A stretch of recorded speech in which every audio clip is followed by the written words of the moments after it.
This case with Gabby Petito and Brian Laundrie, this is another strange case. Have you noticed the wording that they have been using lately with these cases of murders and you really don't know what happened, tampering with a corpse? And I've been noticing how they have been real careful with how they word what's going on now. They still haven't called it a murder.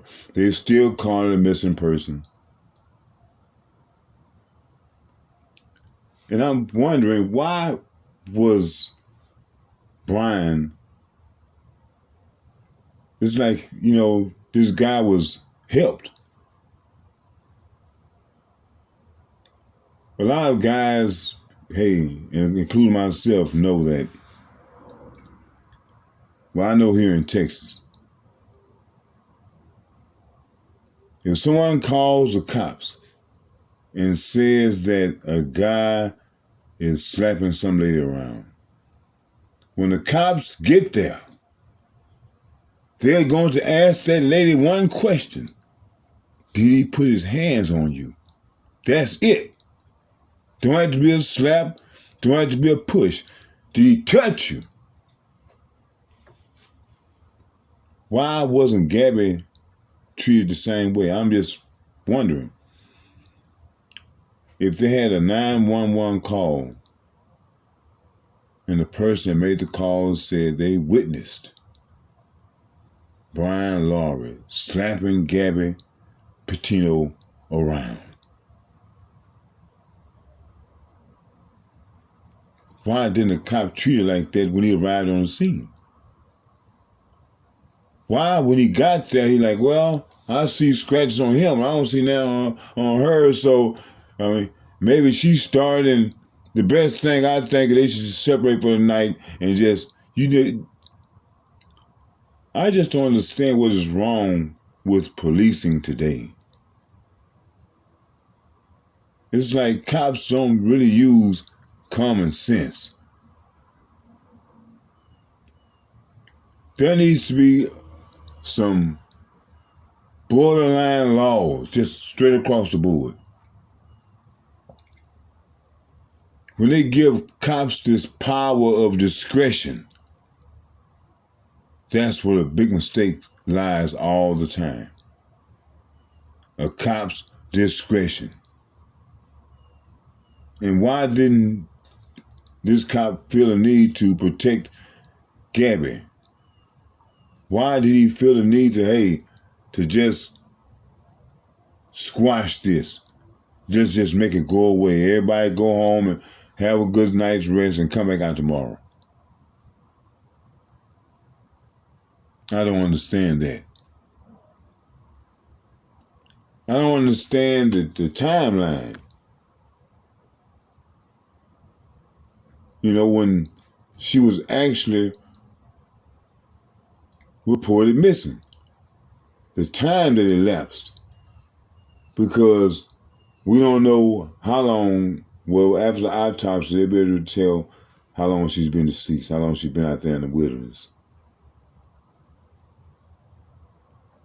And how much time elapsed before when somebody finally asked Brian, hey, where's Gabby? How long was she missing then? Did Brian leave her out there in the wilderness? Because I heard there was when the police officer said that, Gabby was saying that she suffers from anxiety and that Brian doesn't think that she can handle it. Did Brian leave her out there in the wilderness all alone? Or because they said they were fighting, did he beat her up and just took her way out in the wilderness somewhere and left her there?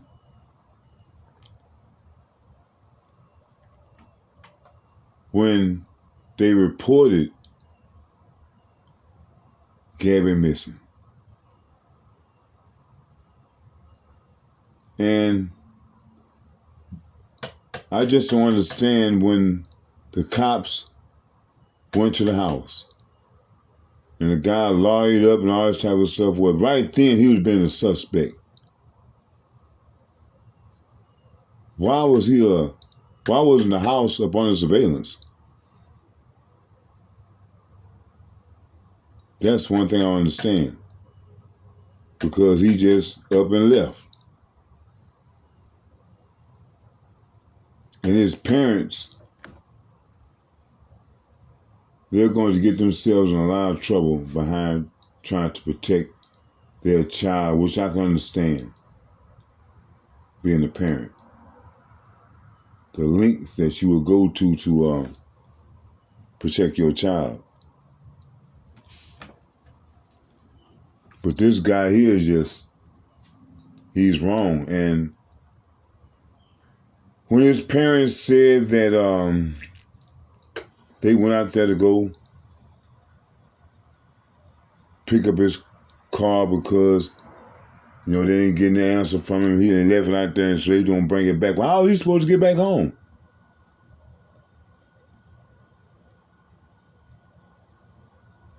And when the cops, because I know that they have Google Maps on these phones, and everywhere you drive or walk or go, it traces your steps. They can find out where this young man went. And did they check the mileage on the car?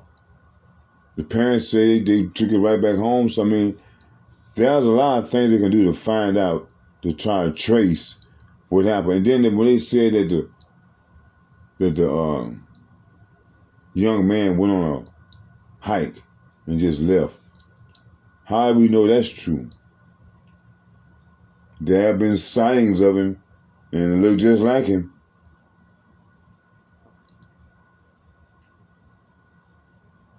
Like I said, it's like the man was allowed to escape. His attorney is not all that powerful, I don't think, but his parents have a little cash, but I don't think they have that much cash. They don't have, their net worth is $5 million, that's it.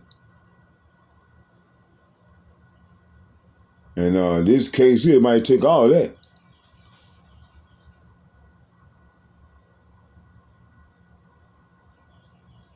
But I just don't understand that if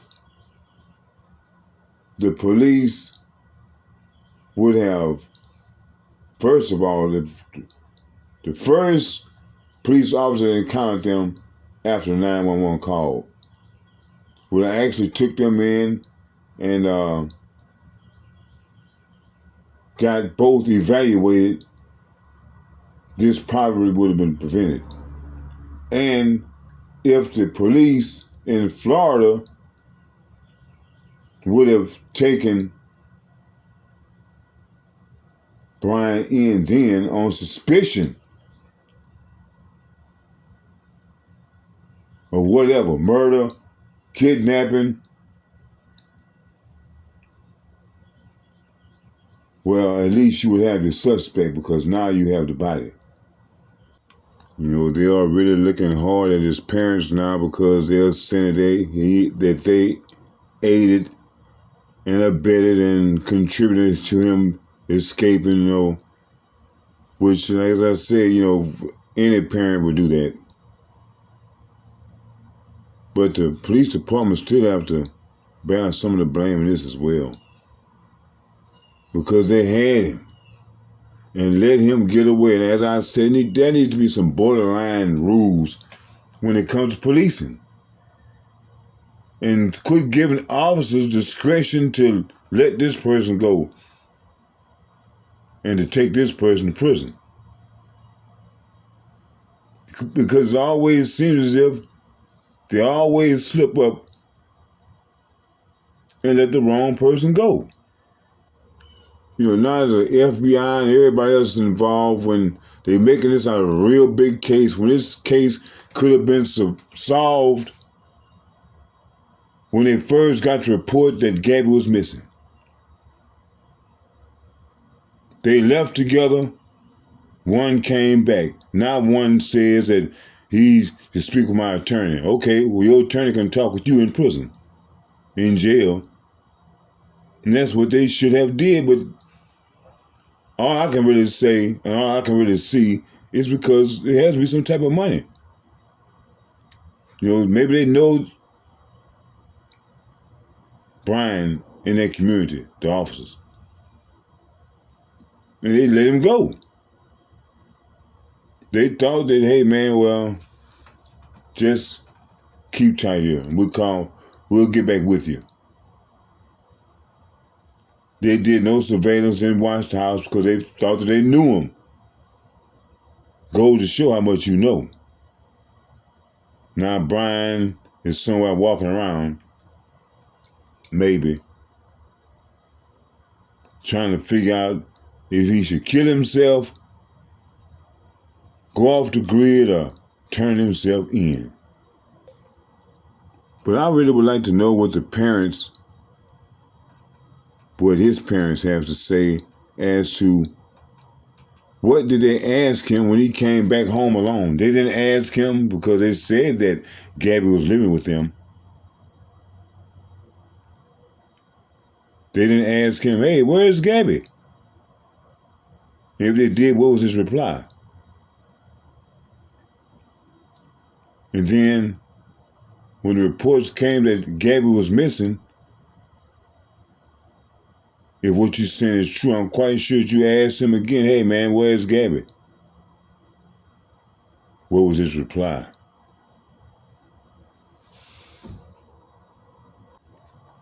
They are not going to look into the mistakes that were made by the two policing agencies. What they're going to do is put all the blame on Brian, which it should be because he's the one that did it, and his parents.